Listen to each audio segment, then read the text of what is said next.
Scooter Braun just broke the all-time record in Brentwood history. He purchased this masterpiece done by Noah Walker in Brentwood off Mandeville Canyon for $65 million. Now, what's fascinating is that this property just broke the record by $21 million. The second highest sale just happened like 4 or 5 months ago. A project done by 𝐷𝐸𝐸𝐻𝑆traτη in Brentwood off Bundy for $44 million. So what's extremely amazing is that these properties sold so fast, and it's extremely rare for a mega mansion of this size to sell quickly. An expected time for a property of this caliber to sell is a year, not even 6 months. And how is it that there's 61 properties above the $40 million mark in Los Angeles area, and we've only had 6 sales in the same period? I'm going to analyze this Scooter Braun property on a couple bases. I'm going to analyze it based on location, lot utilization, and lot orientation, and also finishes. And at the end of the video, I'm going to tell you its weaknesses, because no property is perfect. This one comes pretty close to it, but it has flaws, which I'm going to cover at the end of the video. Now, if you don't know who Scooter Braun is, he's been one of the most successful talent managers of all time, and it's incredible he's achieved it under the age of 40. He's managed the careers of Justin Bieber, Ariana Grande, and I believe maybe Kanye West. But the focus over here is his taste in real estate and how well he's done in this transaction. So let's get right to it. The first thing you notice about this location is it's a promontory off Mandeville Canyon. Now, Mandeville Canyon is a very long road that goes deep into the canyon, pretty close to Encino on the other side. However, the earlier part of the canyon are pretty pricey and expensive. Now,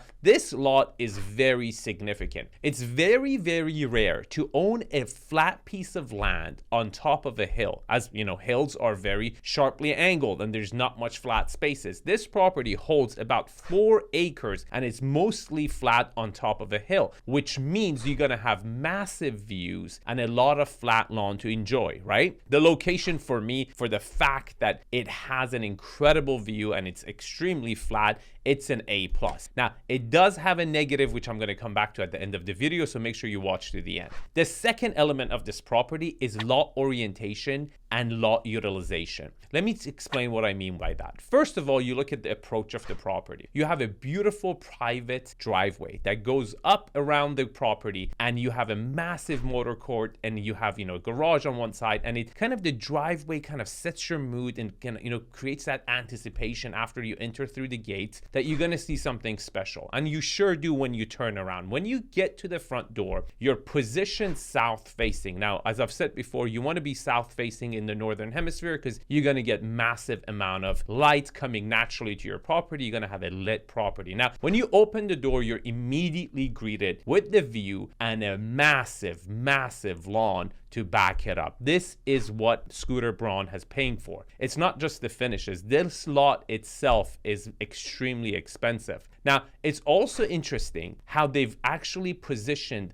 one of the wings of the property facing west. Now, this is significant and important because you're going to have beautiful sunset views. As we know, when the sun sets, we have these like orange and purple color skies, which, by creating this wing of the house on this other side, it gives you those views from different bedrooms and different areas in the property. What's also super impressive on the west wing is the fact that the guest house, I believe, is subterranean and its roof is flush with the backyard. This is going to make the backyard look even bigger because to the naked eye, they don't know what's down there. But also, it gives the guest house a separation from the main house and privacy. I think it's brilliant. Lot utilization for me in this property gets an A+.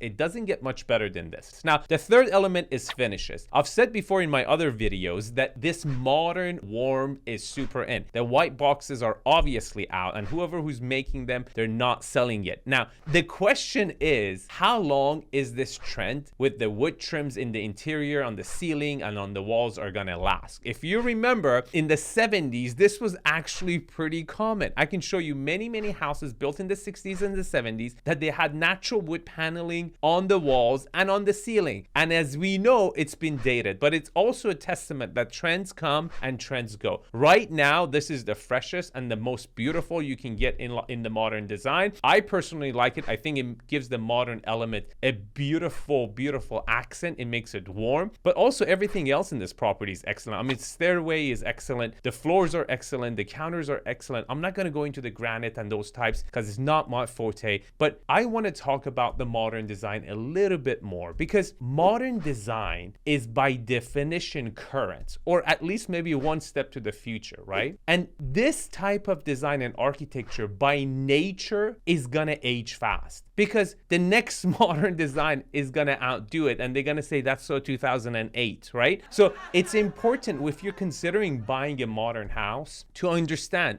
and acknowledge the fact that the modern design keeps evolving. The other traditional designs get modernized, but the exterior of this house is, you know, that kind of barnish modern look, which is super in, and it's also a new take on the barn design, more a contemporary style, and it fits, you know, it's beautiful to the naked eye today. We just don't know how long this style is going to be in. I can promise you in 5-6 years, there's going to be a new style of modern that is going to be the latest and the greatest, and people are going to gravitate towards that. So what do we learn in this video? First and foremost, promontories are valued higher and above any other type of dirt. Now, there's one caveat here. You got to pay attention. If your promontory has hills around it and properties on those hills that look down on that piece of land, it's not ideal for building a mega mansion there. Because if you're going to build a $65 million mansion and there are 20-30 homes on the other mountains around it looking down upon it, it's not good for privacy, and a person with a $60-70 million budget is never going to buy that piece of land. You're better off subdividing that lot and selling it in smaller pieces, and you will make a bigger profit. Now, the second element is lot orientation and lot utilization. The way you sit the house on the lot is very, very important. Making sure it's south facing in the northern hemisphere is key element. Making sure you have exposures and you're capturing these moments from every single angle is important. Also, you need an architect that can study the topography of the land and come up with ideas that make the strength of this property even stronger, and at the same time also minimizing its shortcoming to the naked eye. The third element is finishes and the modern architecture. Modern architecture is exciting, it's young, it's youthful, and it's fun. However, you have to know when you purchase a modern contemporary house, that design by nature is gonna age, because modern and contemporary is constantly changing every single day. Now, if you enjoyed this type of content, please share, write a comment, and follow my channel. I post regularly so I can share my thoughts with you. Thanks for watching this video, and see you in the next one.